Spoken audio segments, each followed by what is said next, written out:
Good morning, ma'am. So, morning care is a cleaning and grooming activities in the morning to maintain bodily cleanliness and appearance. So, the purpose of the morning care is to promote comfort and prevent infection and diseases. So, the equipment of the morning care is towel, bedpan, nail clipper, emery board, or file.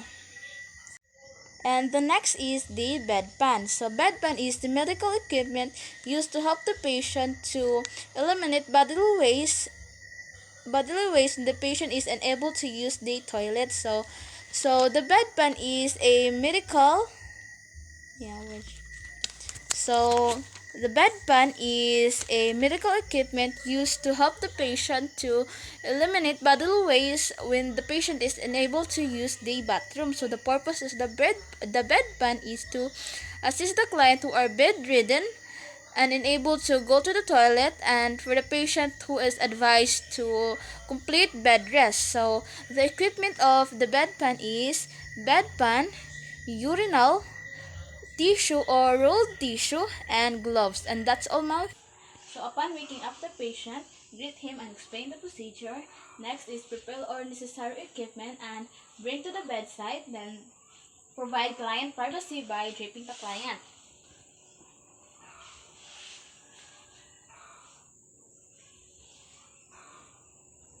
Draping the client.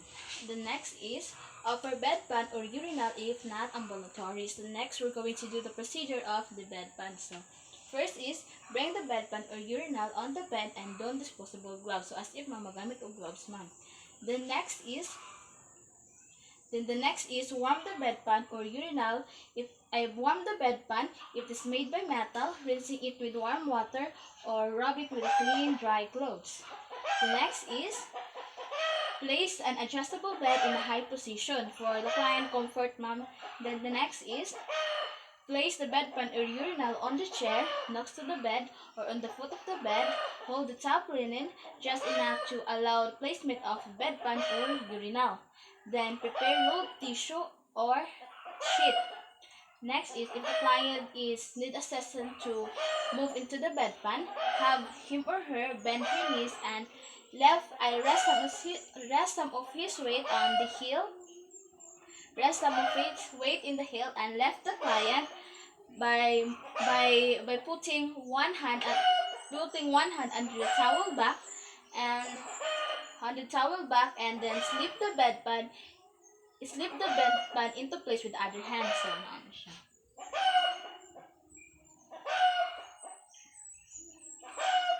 So, as if na yung bedpan, akong ko ng client. So, ma'am, pwede ipakuan sa utang mo. 1, 2, 3.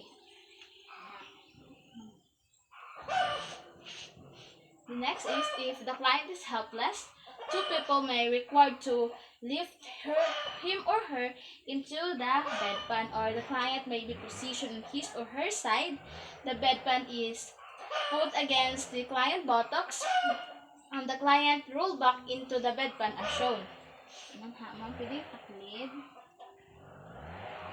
So, ang bedpan, ma'am, isulod ang bedpan. Then, ito pa ng client.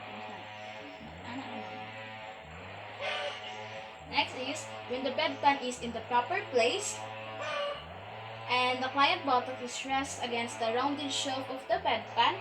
For the male client, the urinal is properly placed between slightly spread legs with the penis positioned in it and the urinal resting on. And the next is, if permitted, and rest the head of the bed as near as the sitting position with the urinal resting on the bed. Then the next is place the cold device or toilet tissue within easy reach and leave the client if it is safe to do so, and side drills appropriately for the pwede mahulog ang client. So side drills after the pikas. Then the next is remove the bedpan in the same manner in which it was offered, being careful to hold it steady.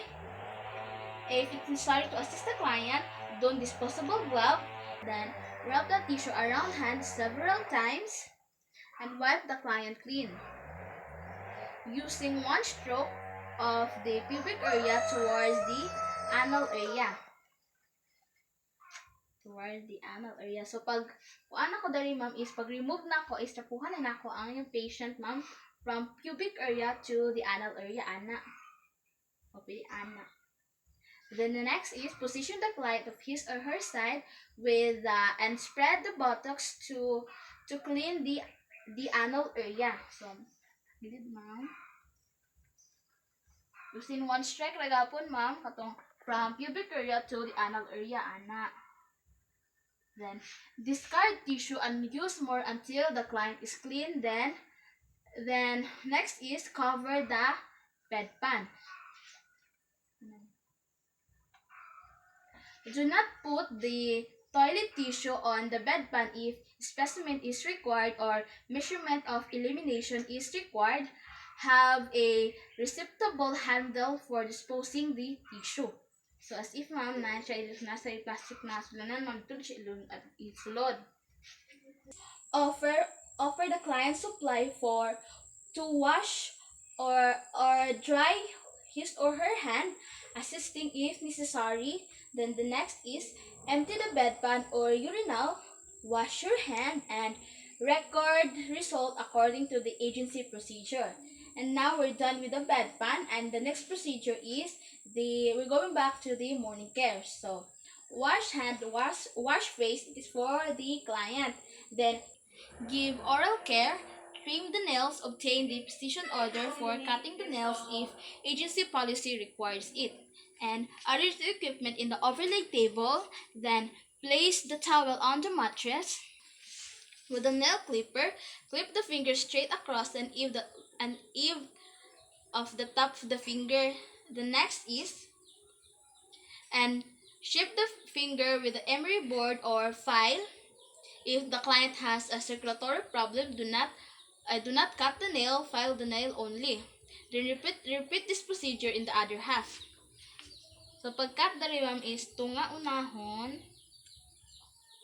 then sa kilid.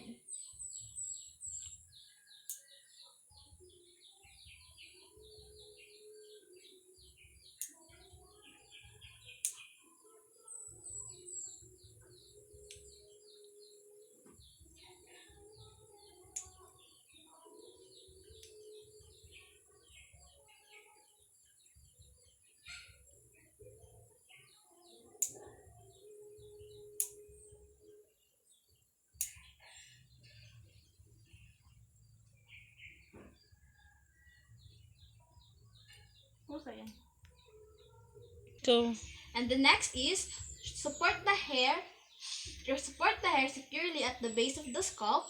Insert the long tooth comb and comb the end of the hair.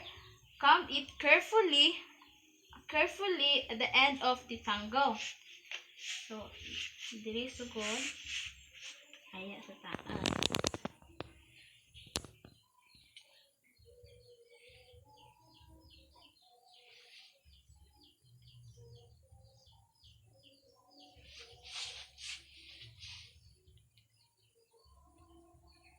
Repeat this step every time, working on the comb further up the hair shaft toward the scalp until the hair is untangled.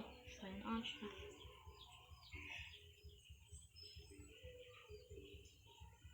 Record problem as excessive dandruff or presence of the least, tuck in the beddings, make the bed, then clean the overlaid table.